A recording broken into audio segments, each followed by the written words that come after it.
D'origine béninoise, notre invitée Sika Dassivera est une plasticienne. Elle est avec nous pour parler de son art. Sika, bienvenue. Bonjour, merci madame. Alors, parlez-nous un peu de vous, d'où vient votre vocation et quelle est votre formation? Alors, j'étais partie pour être journaliste. Ah. Et ouais, voilà, comme par hasard. Oui, j'en rêvais beaucoup parce que voilà, je trouvais vraiment impressionnant ces dames que je voyais à la télé à l'époque quand j'étais petite. Et voilà, je voulais faire des métiers de lettres. Ben, finalement, j'ai atterri dans l'art. J'ai commencé par la communication. Bon, c'est vrai que c'est toujours lié, mais je me rappelle que à ma première expérience en agence de communication, j'ai découvert le graphisme. Je me suis dit, ben, tiens, c'est ce qu'il faut. Je veux plus faire de la com en fait de façon théorique. J'atterris dans la pratique. Je voulais toucher quelque chose de plus créatif, de plus, voilà, de plus authentique. Et qu'est-ce qui vous a réellement attiré dans ça? Bon, en étant stagiaire, j'étais plutôt dans la gestion des campagnes publicitaires. Donc, il fallait collaborer avec le service créatif, avec les graphistes à l'époque. Et parfois, j'avais l'opportunité d'assister, de participer aux séances de briefing, enfin, où on lançait les idées. Et je trouvais leur monde vraiment impressionnant. Parce que j'avais l'impression qu'ils s'amusaient tout en travaillant. Voilà. Et le résultat final m'impressionnait. Et je me rappelle que ça a été la fois où j'ai découvert également mon talent en tant que dessinatrice. Bien qu'aujourd'hui, dans mon art, je ne dessine pas forcément parce que on va en parler, c'est tellement. Mais ça a été vraiment un départ de découverte de soi. Alors, pour quelqu'un qui, à la base, n'avait aucune formation dans le domaine de l'art, de la peinture et tout, comment est-ce que vous vous êtes perfectionné? Est-ce qu'il vous a fallu aller dans une école ou ça s'est juste fait comme ça? Alors, je crois en une chose. Je pense que au-delà de ce qu'on acquiert académiquement, je pense qu'on vient avec un potentiel déjà. Et c'est très important d'être à l'écoute de soi parce qu'on est auto-guidé à révéler notre potentiel. Pour moi, c'est très important d'abord de puiser à l'intérieur, même si à un moment j'ai été à l'école, comme Bien tout sûr. le monde et tout, j'ai pris un parcours. Mais aujourd'hui, je suis convaincue qu'il faut puiser d'abord à l'intérieur et ensuite aller chercher des éléments de renforcement à l'extérieur. Donc voilà comment ça fonctionne. Alors, et depuis lors, hein, vous êtes lancé dans ce domaine-là et je pense que vous avez à votre actif plusieurs expositions. Oui, notamment au Bénin. Pour l'instant, bon, ça dépend parce que j'ai touché à plusieurs formes d'art, ce qui m'a amené à beaucoup voyager. Bon, si on doit parler d'art plastique aujourd'hui, notamment de la peinture, mes expositions se sont faites essentiellement au Bénin pour l'instant. Et depuis 2017, j'ai démarré avec les expositions solo. Parce que avant cela, je participais à des expositions collectives et des ateliers. Et quel accueil est-ce que le public local et international réserve à vos œuvres? Alors, à l'international, à travers le web, il y a, je peux dire que j'ai des retours motivants pour moi.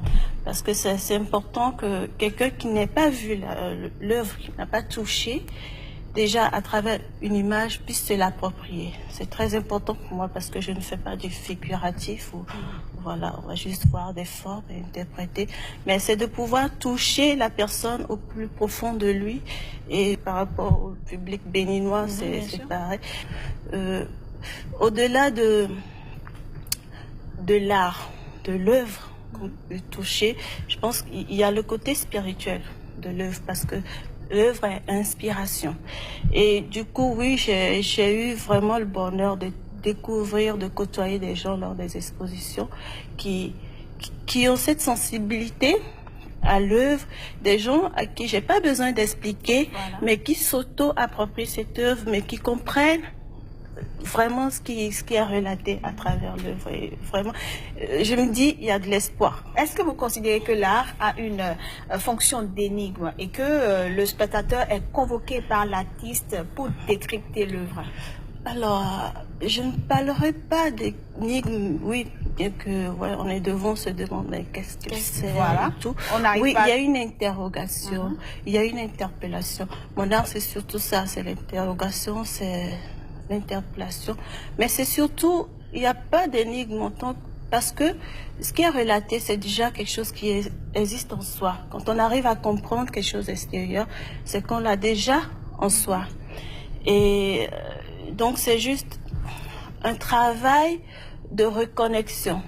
Pour moi, l'art est un facteur de reconnexion. C'est un outil de reconnexion à soi, de reconnexion à ce qu'on a de plus beau, de plus vrai en soi. Alors, Sika, quel est votre processus de création? Parce que, bon, c'est toute une inspiration, il faut avoir l'inspiration pour faire une œuvre. Quel est votre processus de création?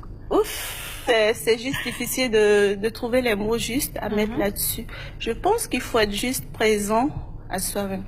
Je ne considère pas que ce qui est retranscrit sur la toile m'appartienne, moi en tant que physique, en tant que, voilà, personne physique.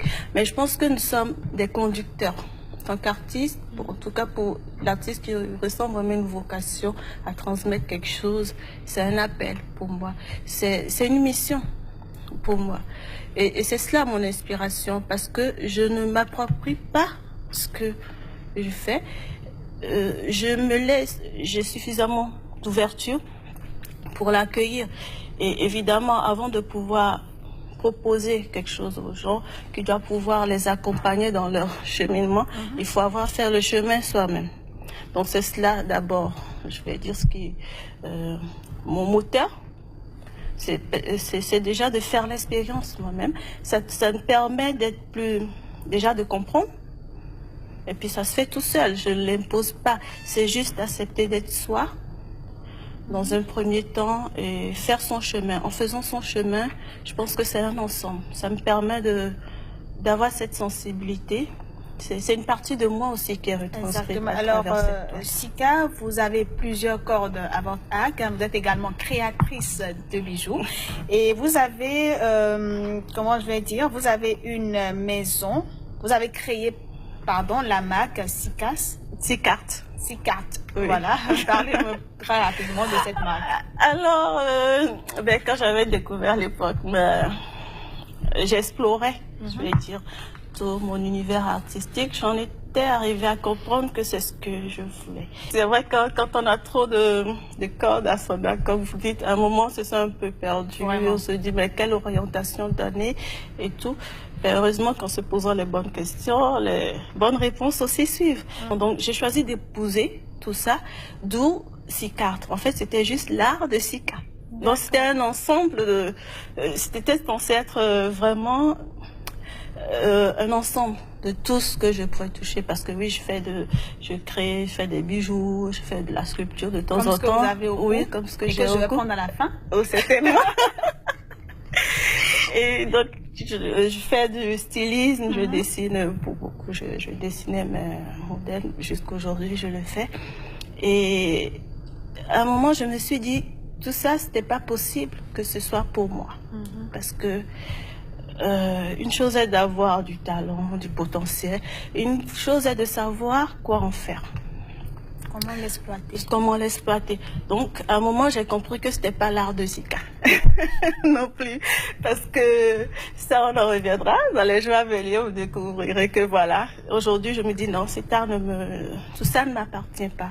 C'est juste un outil pour moi, pour accomplir ce pourquoi je suis là, pour aller vers ma mission, pour l'accomplir. Alors, Sika, quel est l'apport de vos activités artistiques à votre vie de femme? Comment est-ce que Sika arrive à se distraire quand elle quitte son univers de création? Ben, la création, c'est déjà de la distraction pour moi. Donc, les deux sont indissociables. C'est vrai, de temps en temps, on a besoin de se déconnecter. J'adore danser. Donc, voilà. Je pense que c'est les moments où je m'évade beaucoup. J'aime être dans la nature. C'est très important aussi pour se ressourcer, ce que je fais souvent. Alors, comment je concilie tout ça? Il n'y a pas, en fait, il n'y a pas d'effort à faire quand on choisit ce qu'on aime.